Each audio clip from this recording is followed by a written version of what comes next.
Welcome back to Wicked F-150. As promised on the dealership video, I'm going to do a review on the 2019 Expedition. This is the loaner that they gave me. This is an XLT, so it is supposed to be the same trim level as my 18 F-150. It is the 3.5 EcoBoost. Now my truck is the 5-liter V8. Excuse me, sorry, 5-liter V8. So this thing has, of course, gotten better gas mileage. Even before it was leveled, my truck was leveled and bigger tires. Better gas mileage is nice. Now with this being the XLT, it has the halogen fogs and headlights, but they are projector. If you can see inside of there. So at least that part is a little nicer. So when you go ahead and swap them out, because everybody knows Ford stock headlights suck. When you swap them out to LEDs, you're gonna have a lot better pattern afterwards than swapping out to LEDs in my truck. Like I said, the gas mileage is great. The headlights do suck. They're just the Ford stock, and they're awful. Driving in the dark, they don't go very far at all. They're not bright, nothing. Horrible. These are the rims that come on the 19 Expedition XLT. They are 20s. Not sure why they got numbers written on there. I couldn't tell you, but they do. It does have running boards. The mirrors are heated.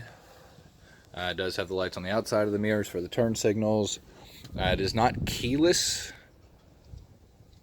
Well, I guess it is. I mean, it's keyless entry. To me, keyless entry is like my wife's car. You get to push the button to get in. These don't have a button. You still got to use the key to unlock the car, even though it is push button start. You can see this. Well, not really. The sticker is still on the window. The windows are quite tinted, and it's a cloudy day, so you can't really see the sticker. But on this sticker, like I said, it's a 19 Expedition XLT. It has 201A, so it's not the 202. It doesn't have all the extra bells and whistles. It does not have navigation, anything like that. And the MSRP is $59,200. That, to me, after having this a week, is way too much money for this thing. Way too much. But that's the sticker on it. Then we come around to the back. Taillights. Does have the reverse camera, so you have the sensors for that. You see, no hitch. There's your spare though. XLT badge, and up the driver's side. It does have roof rack, which is, I believe it said another $1,000 on the sticker, just for that roof rack.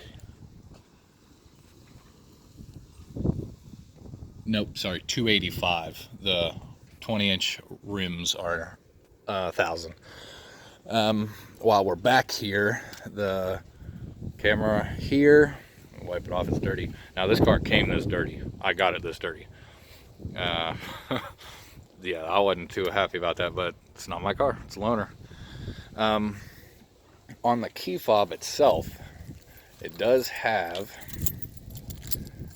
double to open the trunk, but it doesn't work. It doesn't like open by itself. I don't get it. Nothing happens. You still got to come up and pull on it and open it. The cargo room is not bad, especially with the third row down. It's not bad at all. Like I said, came this way. This is dirty. This is exactly why you do not buy loaners from dealerships. But here just cargo. Comes with a net, little cargo area there. Here is your jack and stuff. Let me figure out how to open it.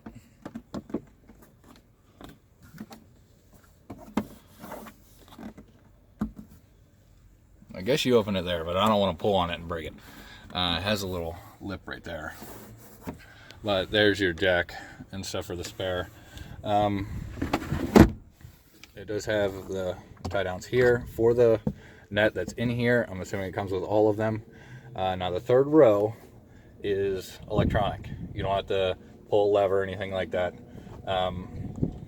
Push the top one, 3L, and looking from the back, left side comes up. So 3 is left, 3 right.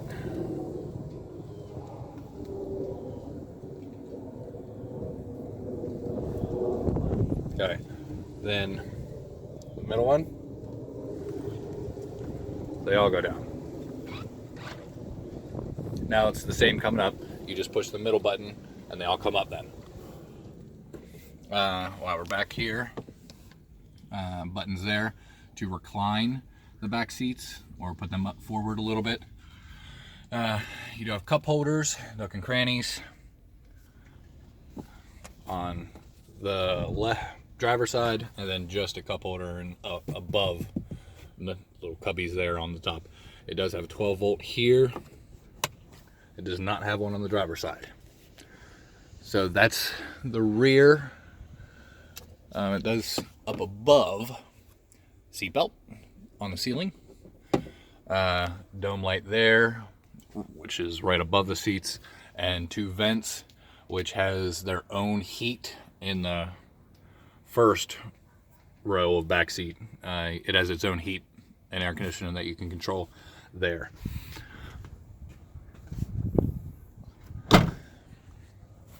And it is not assisted close either. So let's go ahead and, well, we'll move from the back forward.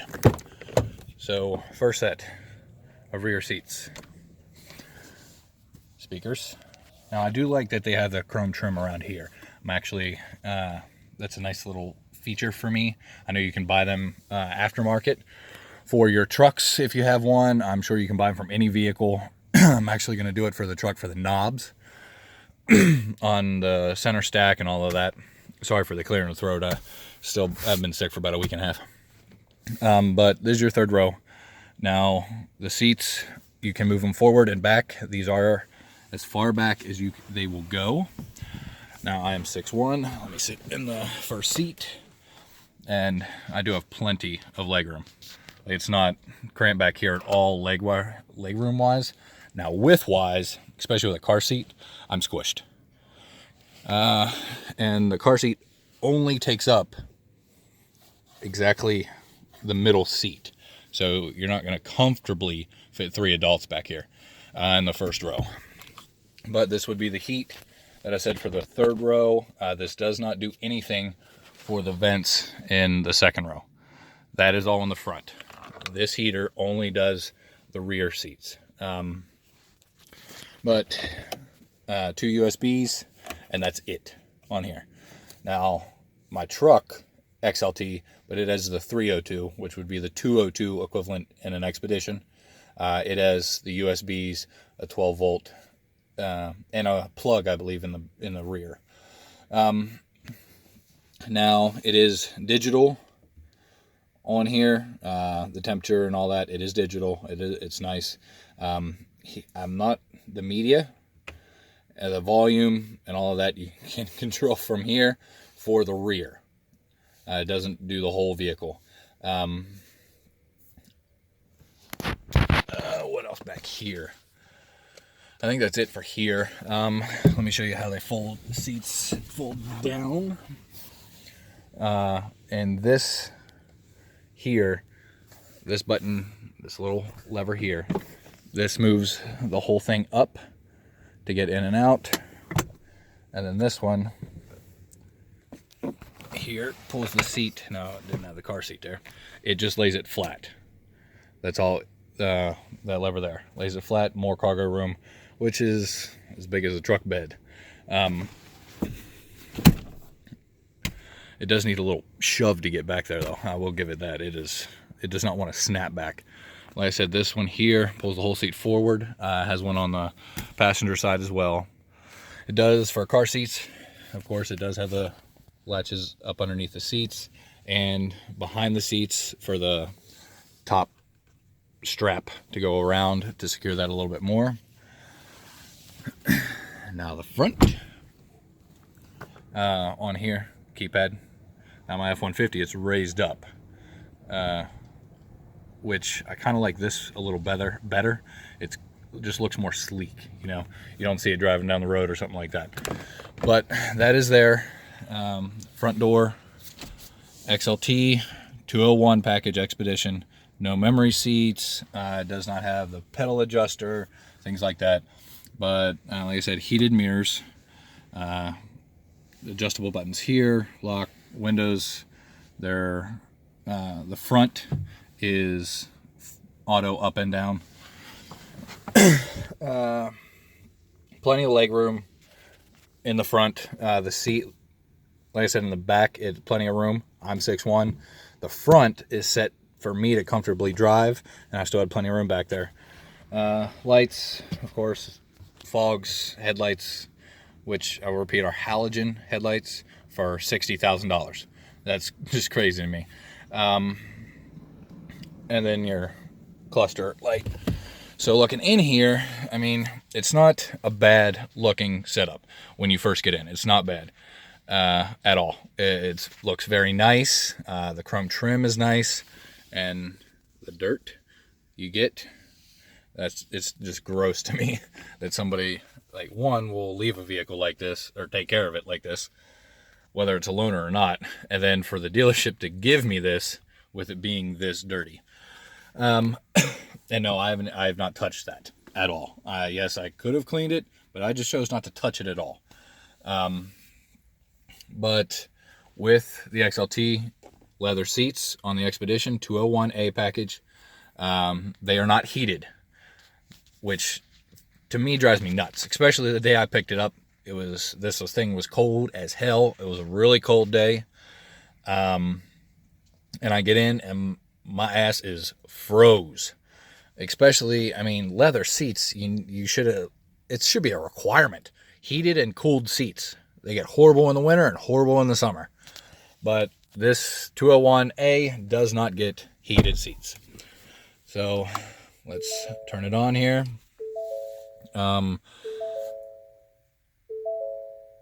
The center stack, turn it down here.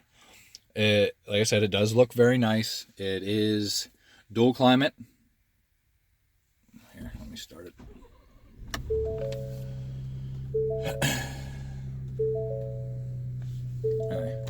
Power on. It is dual climate, which is nice. I wish I had that feature. I really like that feature. I'm always hot. My wife is always cold. So to me, it always makes sense. I can have it there. She can have it, hot. To me, I love the dual climate. Love it. But then this will be your fan speed down here at the bottom. Your defrost, automatic with its dual climate. You just set it the temperature and it'll make it that temperature. Then your max defrost for the front, mirrors, AC. You get the gist. Now, the chrome plastic trim around here, I'm actually going to do that to the F-150 at some point. You can buy the knobs for them, and I like that. I mean, don't get me wrong, the buttons are a nice size, and the rubber's nice on the F-150, but I just want it to look nicer, especially since I have the chrome trim here. I just want to add a little something around the knobs there as well. Like I said, this is a push button. Yeah, I'm about out of gas, but it does get good gas mileage. It really does. It rides pretty decent. The bumps and stuff going down the road, they're not horrible. They don't feel like a little car. It does ride over the bumps pretty nice. It really does. And at work, we have quite a few they should be speed bumps as big as they are, but they're just horrible road conditions, and that this thing glides over it. That is one thing that's better over the truck. The ride quality is just rides nicer. Coin holder, I guess. Now on forums and videos, I have seen that there is, now this was on for a truck, an F-150, there is still a switchback here, because you can get the tow package and the brake controller and all that. So the harness is already in there. You just didn't pay for it, so you don't get it. But the harness is in there, so it'd be really easy to add that later. And here is the same thing as anything else. Ford nowadays, you have this little cubby, and you got 2 USBs. On the 19, this is Sync 3, so those are the upgraded USBs. You have the 12 volt up here. You do not have the regular house outlet. The Sync 3, if you're still on a Sync 2, Sync 3 is much better. The sensitivity is a lot better. You have Apple CarPlay, you have Android Auto, which is through those USBs down here, and it plugs right in. You can with Sync 3. Now, I don't believe this is on a 201 package with the Expedition or a 301 for an F-150. I believe you would have to move up an equipment group on any of the Fords to be able to get Ford Pass, but do not quote me on that. That is my opinion, I think, because my 302 has it, but I know a 301 does not. To where you can get Ford Pass, you can lock your car, start your car from your phone. You don't have to pay for it. That's part of your price of the vehicle. This one does not have it. With what else was Sync 3? This does not have navigation, and you see it's 301 or 201. 202 would include the navigation, but your climate is on the screen. Now, for that, the F-150 with a 302, the upgraded equipment package, I still had to use ForeScan to add that to the screen. Here, this is just already on there for you. Of course, still all the Bluetooth and all that. You still can do apps through Ford Pass. You can actually use, Ford is linked up with Alexa. You can use Alexa through your vehicle, which would work if you have the Sync Ford Connect through your Sync 3 system. Then you can use Alexa through your entire car. You have a playlist through Amazon or anything like that, you just download it to your phone, connect it to your vehicle, and it'll play any playlist song you have through Amazon. That is kind of cool. I do have it through my truck. Alexa will do anything for you through your vehicle. Through here, of course, you'll get the Sirius subscription for 6 months. At least that's what the truck was for me. 911 assist, your apps, compatible apps that'll go through. Usually it's Pandora. I know there's a GPS app. There's only a handful that'll work on here, but you do have that option. Like I said, Apple CarPlay, your Android Auto, you'll just plug in. The valet mode is kind of cool. I've never had to use it, but this would be with your manual, the code for that. On the dash here, you get the same kind of options you would display: mile per hour, tire pressure, empty, temperature, transmission, how long it's been on, idling, running, trips, towing, nothing, right? Off-road. Now, this is kind of cool that Ford did add this. They added it quite a few years ago. But so this is saying right now, my front is sitting 2 degrees higher than the rear, which is true. I'm sitting on a hill. I think that is pretty cool. If you're doing some off-roading and you really want to pay attention to that and it's a big deal, you have that feature. Advanced vehicle, lighting, all of that wonderful things. Your door locks, how that beeps and goes off, all that kind of stuff. My key, that is a thing from Ford. Let's say this is a Expedition's kind of a family vehicle. I have a 16-year-old that is about to drive, and I want to make sure that they're wearing their seatbelt all the time, they're following the speed limits. I can use my key, the feature, to set up restrictions to where the key that I give them is not an administration key, which you have to set up through here. Your key is administration. The spare key you give to them, and they have to follow the rules or the car doesn't go anywhere. If they don't have their seatbelt on, the car won't move. If they go over the speed, it'll slow it down and that kind of thing. So it is a nice feature for my key, in my opinion. It would come in very handy for people that have teens that are driving, or just somebody that they want to be able to control with their car. Does have hill descent control, traction control. Of course, it does have the auto start and stop. That's the button to turn it off. I know that is a argumentative feature through a lot of people, especially with some of the starting issues that are coming out. So a lot of people were blaming it on the auto start and stop. Up here, just a little cubby, I guess. The mirror, auto dim feature. You do have the home link up here for your garage. 3 different buttons. Down here on your sunglass holder, you actually have a little mirror so you can see the back seats, which I thought that was neat. I mean, I know you can buy extra mirrors and stuff like that, but I've never seen a car have it right there. I just thought that was a neat little feature. Then your dome lights and all that up there. The visors, they do have lights. Like I said, this is the lower equipment group for an Expedition. My higher equipment group for the F-150 does not have lights in the visors. I don't get Ford. The speaker for the phone, right above your head. I like the placement for that. You're not going to have to be yelling. People are going to be able to hear you clearly, which a lot of vehicles have an issue with, including my wife's car. The speaker is off to the side, and you really have to kind of yell to get it to be heard. Let's go into this. This is a turn dial gear shifter. My 16 Ram had this. It does take some getting used to if you've never used it before. It's kind of weird not grabbing a gear shifter up on the column or down here, but it is nice. You get used to it, and it's smooth. I really like the dial shifter. You can put it in manual, and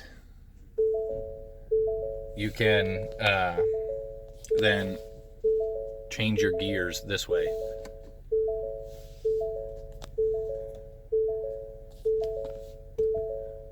And there you go. And now the gears popped up there.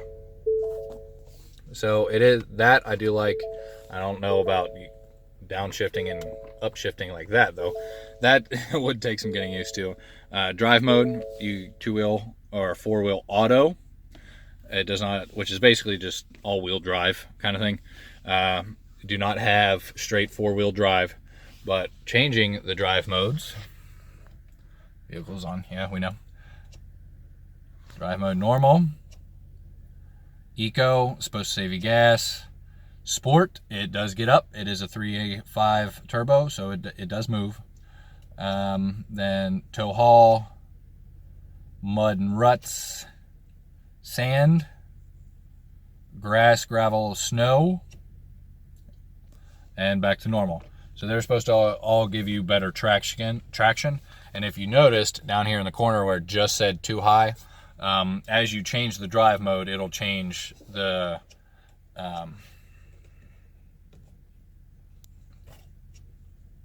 wheel for you. So see, now it changed to 4 auto. So that way you don't have to kind of worry about it. It does it for you there, which, I mean, can be a nice feature, but I'd rather be able to just turn it to 4 high or 4 low whenever I need. 4 auto is a nice feature to have, but if I'm giving up high and low for auto, I'm not going to do it. You do over here real quick, you do have a nice little above cubby, I guess, for papers or bills or anything that you keep in your car. Then your regular glove box here. And the driver's side, you have same as the passenger side, same as the driver. You actually have a vent in the door, and locks window, and that is about it. There's nothing really. Oh, last thing, big old middle console. That is something that I love about Ford. And in here you do have another 12 volt. No USBs in here though. And you can still do the files across this way. It'll fit your file holders and all that. And back here, you do have a place for pens to hold them there. So that is kind of nice that they made it so you can work out of your vehicle. That's my review for the 2019 Ford Expedition XLT 201A Equipment Group. Hope you guys liked the review. Like I said, it's not a bad vehicle. It's just not something I would choose for this price point. I wouldn't say that it's a horrible vehicle. Just, I wouldn't pay the price. Hope you guys have a great week. Like the video. Don't forget to hit the like button and hit that subscribe button, and you'll see the future videos. Have a couple mods to the truck coming up. Bye.